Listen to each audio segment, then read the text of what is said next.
go! Hey, welcome back to Powered by 8 Racing YouTube channel. Let's talk about these airbags. Well, there were some questions on the last video about using a lower bracket or not using a lower bracket. And I've got some clarification. I've been in contact with Firestone and I've got it all cleared up. So now it's clear as mud. All right, so what I'm going to show you is different brackets, how to set them up for the different applications. The instructions aren't so clear, so hopefully you can use this to supplement those instructions a little bit, and hopefully it helps you out in your installation, whether it be for another truck or for the 250, 350, 450 class of Fords that the kit's made for. Anyways, with that said, let me go to the tailgate of the truck. Let me show you these brackets and it will be a lot more clear for you. All right, so what we have here is the old style bracket. And this is the old style bracket that has just been removed from here. So that's what it would look like. And this is the new bracket. Now, the problem that I specifically had was that the airbag was sitting right here, and at some point it had slipped. And when it slipped, it tilted itself like this, and you can see on here where it had kind of collapsed the puck, the spacer.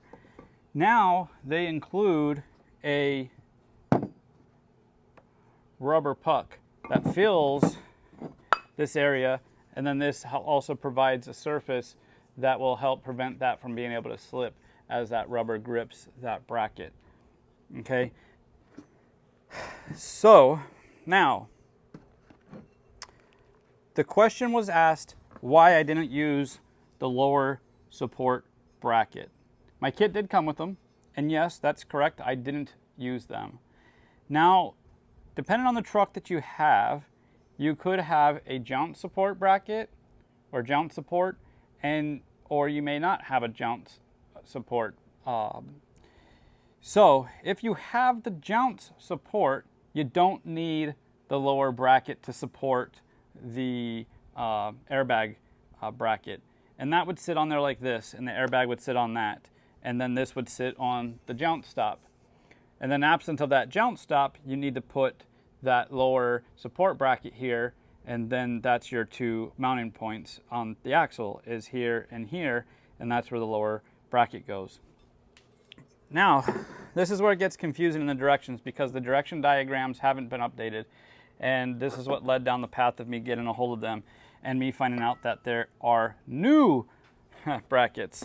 Now, the new bracket is 5/8 of an inch shorter than the old bracket. This is the new one. This is the old one.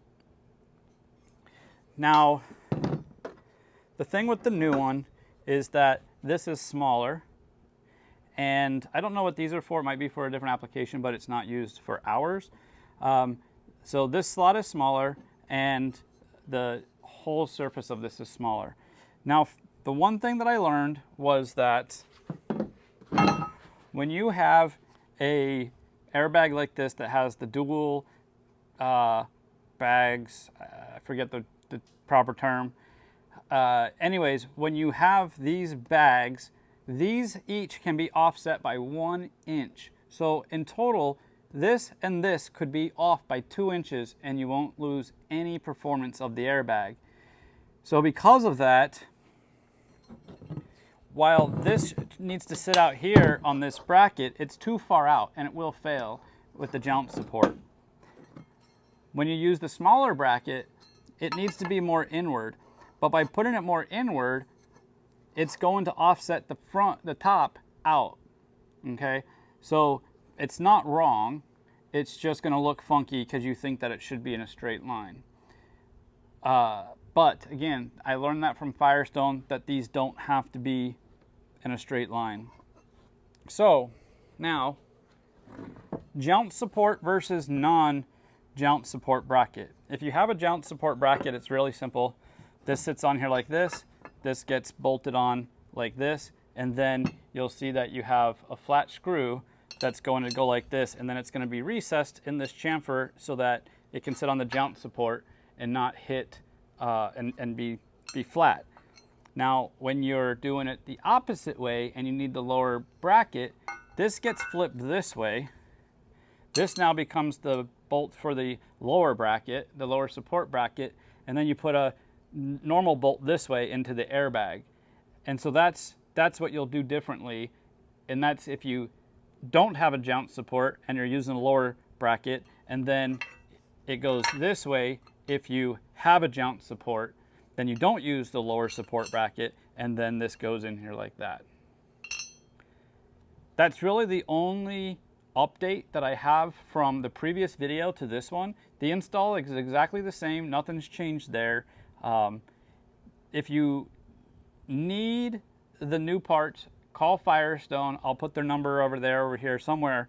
I'll leave their number for their tech support, or you can email them as well. They're pretty helpful there via email and or the phone, and they know what they're talking about. So if you have any issues with it, just give them a call and get the right parts. And at a minimum, get this. If your kit doesn't have this, you need this. I would say out of everything that wasn't included, this would have been the most important thing for me. But anyways, all right, I know that was a short video, not very long. I just wanted to get some quick information out to you. And that way, if you are installing a kit right now, you'll be able to decipher the different instructions, whether it be with the jounce support or without the jounce support. If you don't know, go online, download the instructions that are going to be online for if you have a no jounce support, but it's going to get confusing because it's going to show a jounce support bracket there and a lower support bracket there. Just know, again, if you have a jounce support there, you don't need the lower support bracket. If you don't have a jounce support, you need to have the lower support bracket, and the directions are different for either one of those items. So with that said, I hope that helps. If not, leave a comment below. I'll get a hold of you as best as I can and try to correct any questions or concerns that you may have. All right, thanks for watching. Next time, we're going to see you at the track. Powered by your old show.